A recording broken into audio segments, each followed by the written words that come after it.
David Stone said, "No thanks. I like having a soul and dignity. You can keep your money." Now, this is in relation to a video that I did about the small business CGT concessions that is arguably the most valuable tax concession that is available to us here in Australia. It gives you the opportunity to sell a business for up to $6 million, in many cases completely tax-free. Now, let's explain why there is really no moral issue associated with this particular rule. So if you're a small business owner and you've achieved any level of scale, you can attest that having a business is tough. There is a lot of responsibility, there's a lot of risk. And for many people who are outside looking in, they think that most business owners are absolutely rolling in it. And frankly, the vast majority of businesses that I see, and I've had the opportunity of working with thousands over the years, many of which profit less than 10% in their business. And the reason for this is because they don't understand their financial model, they don't understand how to scale profitably, and in many cases, they end up reinvesting all of their profits back into the business to continue to grow and scale the business because it's what they know and love.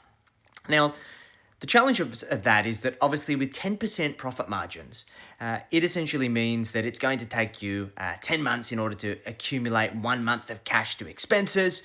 For many business owners, they don't pay themselves superannuation, they don't pay themselves a market wage, and for all of these reasons, along with the risk of failure, this means that for many business owners, they are behind the eight ball when it comes to wealth. On the flip side, when you're an employee, you've got a fixed amount of hours that you work, you've got sick leave, you've got annual leave, you've got superannuation contributions, which are now 12% of your salary. You have a lot of benefits that small business owners aren't afforded. And for this reason, the government wants to incentivize business owners to build a business to create value, because what you need to understand is that because of the intellectual property that a business owner puts into the world, they are creating value from nothing.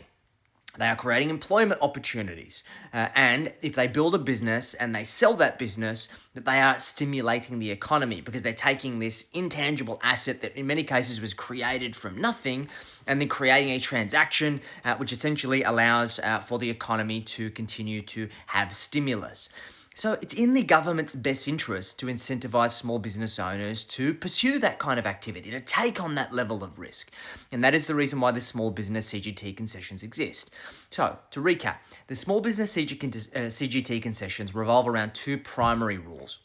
One is the turnover rule, whereby you've got a business that does less than $2 million in turnover, or you have less than $6 million in net assets. And that net asset is the asset of the business and your assets as an individual, okay?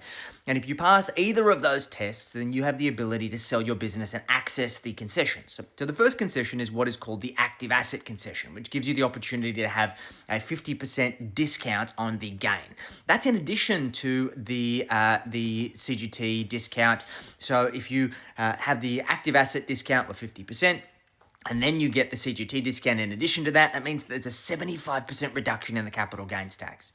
Second one is the over 55 rule, which basically gives you the opportunity to get that money as part of a retirement concession, put that money into superannuation, and it bypasses the non-concessional contribution rules.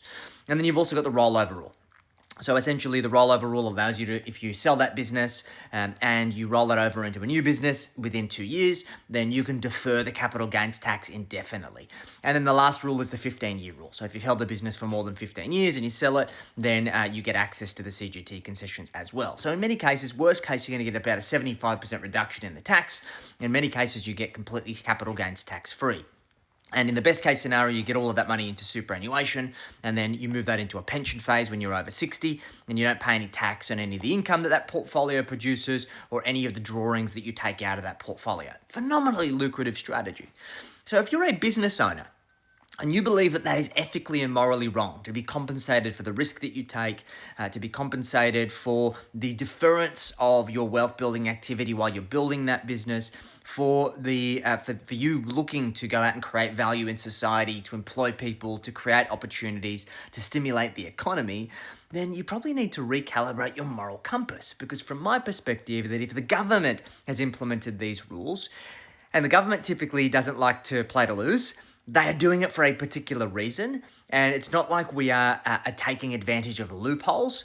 This is a very well-known strategy, and at the end of the day, if the rules are there, they should be used. And if you have the opportunity to use them and you choose not to use them because you believe that it's some ethical issue, then I think that is your loss. So that's completely up to you. Let me know your thoughts in the comments.